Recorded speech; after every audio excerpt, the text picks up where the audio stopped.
Salut tout le monde, j'espère que vous allez bien. On se retrouve aujourd'hui pour débriefer le grand classico du championnat d'Espagne. C'est le premier sans Messi et Ronaldo. Et ça s'est vu sur le terrain en termes de spectacle. Au niveau du classement, le Barça se devait à minima de ne pas perdre ce match puisque le Real est devant, mais le score final a retranscrit la forme actuelle des deux équipes. Comme d'habitude, avant de débuter le débrief, je réponds à la question posée dans la précédente vidéo, à savoir 5 entraîneurs qui ont entraîné Cristiano Ronaldo. Je cite Mourinho, Ancelotti, Zidane, Sir Alex Ferguson et Pirlo. Bravo à Mitch Stifler d'avoir été le premier à répondre correctement dans les commentaires. Il obtient son 23e point dans le classement de la Fennec League. Pour la question du jour, ça va être citer 5 joueurs qui ont marqué lors d'un classico Real-Barça. Le Real s'est imposé 2-1 au Camp Nou grâce à David Alaba et Lucas Vazquez. Agüero est celui qui a inscrit le but pour le Barça lors des dernières minutes du match. On a eu un match assez spectaculaire mais pas trop non plus, à cause des temps morts par-ci par-là. Beaucoup de joueurs se sont blessés et ont perdu du temps. En attendant, c'est le Real qui a montré le meilleur visage sur ce match, à l'image de ce début de saison. Certes, le Barça a plutôt dominé une grande partie du match et surtout la première période, mais c'était une domination sans danger pour le Real. La défense madrilène a été solide et elle a grandement participé à apporter la victoire aux siens. C'est sur une contre-attaque merveilleusement conduite par Alaba que le Real a inscrit le premier but. Son tir est très bien placé. Il prend le temps de bien voir la zone qu'il veut viser et la position de Ter Stegen et ensuite il place son tir imparable. Très bon geste pour un défenseur, même certains grands attaquants ne sont pas capables d'avoir le même calme qu'il a eu et de bien placer leur frappe. Vinicius a été très important sur cette action puisqu'il fait le dribble nécessaire pour s'ouvrir l'espace devant lui et faire la bonne passe. Et Rodrigo a fait le bon choix de servir Alaba en se servant de la course de Benzema. Tout ça pour dire que la contre-attaque a été très bien jouée par les joueurs madrilènes et c'est ça qui amène des buts. C'est quelque chose que le Barça n'est pas capable de réaliser ou n'a pas été en mesure de réaliser sur ce match-là en tout cas. Ils prennent trop de temps pour construire leurs occasions, ils reviennent beaucoup trop souvent en arrière, ils jouent pas assez bien les coups qui s'offrent à eux.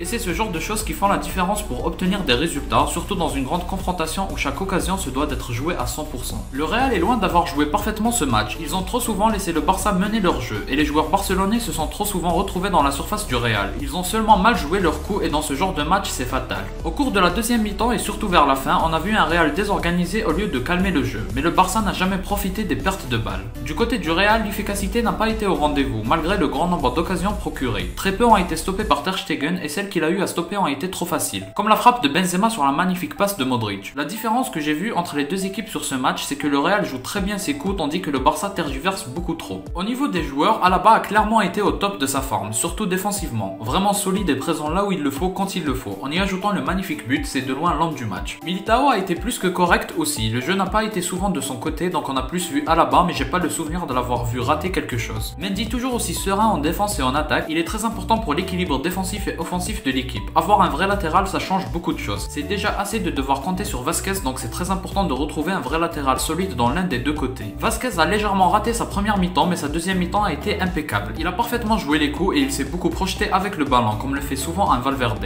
Il a apporté du surnombre en attaque et ça a clairement multiplié les occasions du Real. Au niveau du milieu de terrain, j'ai envie de dire que c'est comme d'habitude et c'est plutôt positif. C'est-à-dire que Casemiro contribue énormément pour défendre. Kroos a été moins vu mais il fait toujours la bonne passe qui fait reposer l'équipe. Et Modric contribue beaucoup en attaque grâce à ses bons appels et ses passes précises. En attaque, l'apport d'un Vinicius a été d'une importance capitale et globalement dans ce match et dans beaucoup de matchs, c'est celui qui permet au Real de se créer des occasions. Certes, il a beaucoup de déchets parfois mais dernièrement de moins en moins. Mais avoir un bon dribbleur comme ça qui fait des différences, c'est vraiment très important. Sinon, il ne se passe rien et pour moi dans son rôle actuel, aucun autre joueur ne le vaut actuellement. Benzema a fait un match plutôt correct, même moins que la moyenne je dirais. Certes, il fait toutes les bonnes choses qu'il a l'habitude de faire, les bons appels, les bonnes passes, mais là où on l'attend, il n'a pas été présent. Il rate une ou deux occasions qu'il ne doit pas louper parce que le Barça aurait pu revenir derrière. Et c'est pour ça que j'ai envie de mettre un petit bémol sur son match. Enfin, Courtois et Rodrigo ont été corrects, ils n'ont pas été plus sollicités que ça. Ils ont fait leur job ni plus ni moins. Du côté du Barça, je veux juste parler de Agüero qui a montré qu'il devait avoir bien plus de temps que ce qu'il a. Il est en forme donc autant le faire jouer le plus possible pour qu'il prenne ses marques et commence à faire gagner des points au Barça. Si vous avez aimé, laissez un like et abonnez-vous pour me soutenir. Moi je vous dis à la prochaine, portez-vous bien.